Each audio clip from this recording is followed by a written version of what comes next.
What is going on, you guys? This is Ricky back with Espresso Racer, and as promised, today I have the first ride review of the 2022 Ducati SuperSport 950S. Let's get to it. So I know I mentioned it in the title of my last video I did on the Ducati, which was the first ride POV video, but this was actually the first time I actually swung a leg and got a chance to actually take out a Ducati for the first time ever.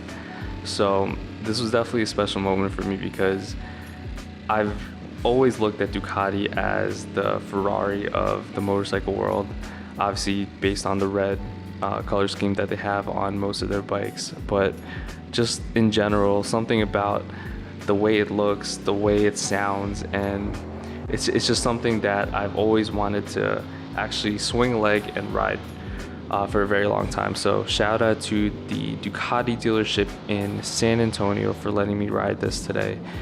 But yeah, it was something I've been wanting to try for a very long time, and I can't tell you how happy I was to actually take this out for a spin.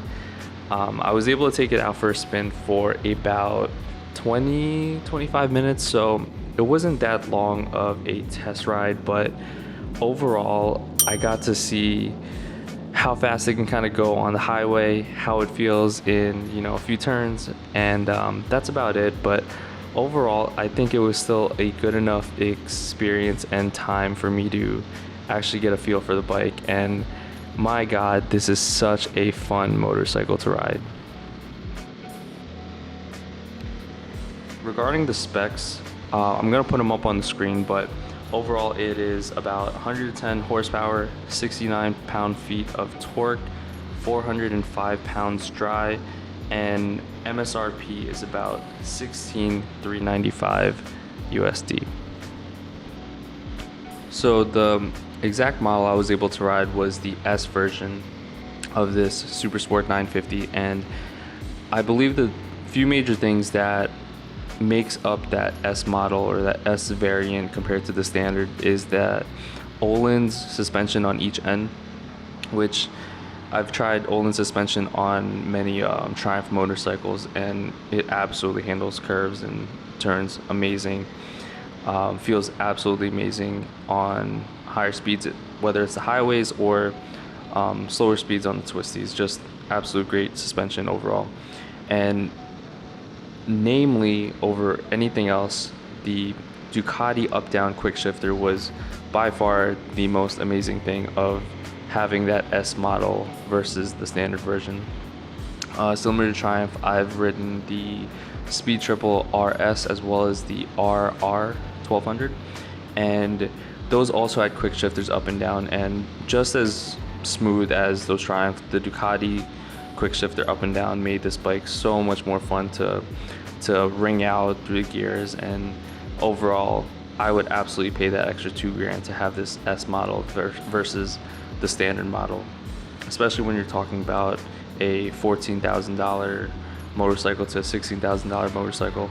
I would gladly put in that extra Öhlins suspension as well as that quick shifter for that price. Regarding the looks of the motorcycle, I've said it over and over, and I'm not too shy about this, but I think Ducati makes some of the most beautiful motorcycles, period.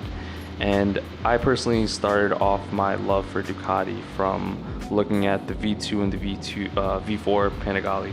But even the SuperSport 950S, when I saw it, I mean, I absolutely fell in love with it. Just the way it looks, it's so aggressive the way it looks, and it stands out so much more than any of the Japanese motorcycles. You could easily tell this is Ducati, especially when you have a red like the one I was able to test ride. And something about Ducati just screams premium. It just screams class and elegance. And for me personally, I have a Alfa Romeo Giulia, and this would pair perfectly side by side with it. Just something that Ducati does with all of their motorcycles, they just make them look absolutely beautiful and breathtaking.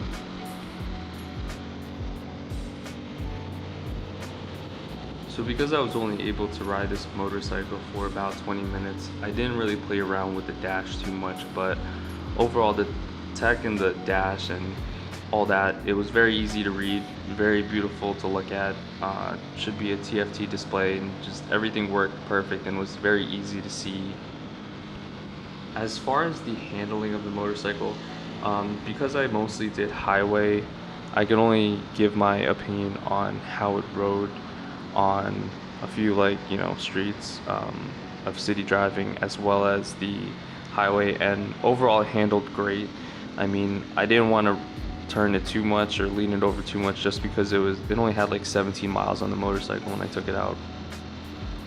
Now, to answer the question if the motorcycle is comfortable, as I kind of hinted at before, the ergonomics of this motorcycle makes it very ideal for long rides, and I would have no issue riding this motorcycle for hours at a time, or if it's on the weekend, or definitely a commute. This would probably be a perfect motorcycle for that, just because you're not leaned over. It's a pretty relaxed overall feel when you ride it, unless you want to go ahead and tuck in a little bit more.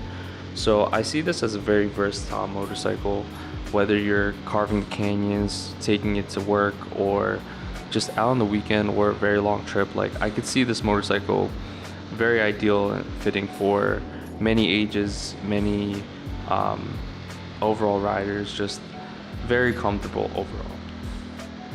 What's cool about this motorcycle too is you definitely feel like you are sitting in the bike rather than on top of it, and some motorcycles you definitely feel like you're kind of hovering over, whereas this, as well as from what others have said, the GSXRs, it's a very immersive riding experience where you definitely don't feel like you're on top, but you feel like you're kind of one with the bike, and it makes for a very fun and overall good feeling whenever you ride this and take your turns, or you're just cruising down the highway like I was in this video.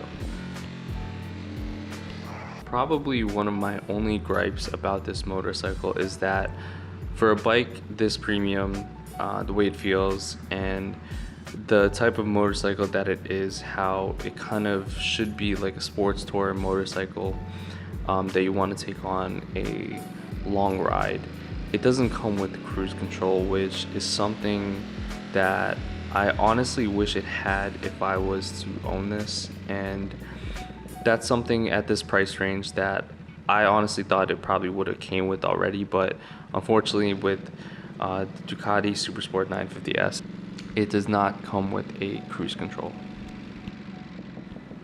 Alright, so that about does it for my first ride review on the Ducati SuperSport 950S. If you guys have any questions whatsoever on this motorcycle, please leave them down in the comments below, and if you guys have enough questions, maybe I'll make another video on it, especially if I get to swing a leg over it again. So comment down below what you guys thought about the video and any questions you guys might have. So thank you guys for watching. Have a good one.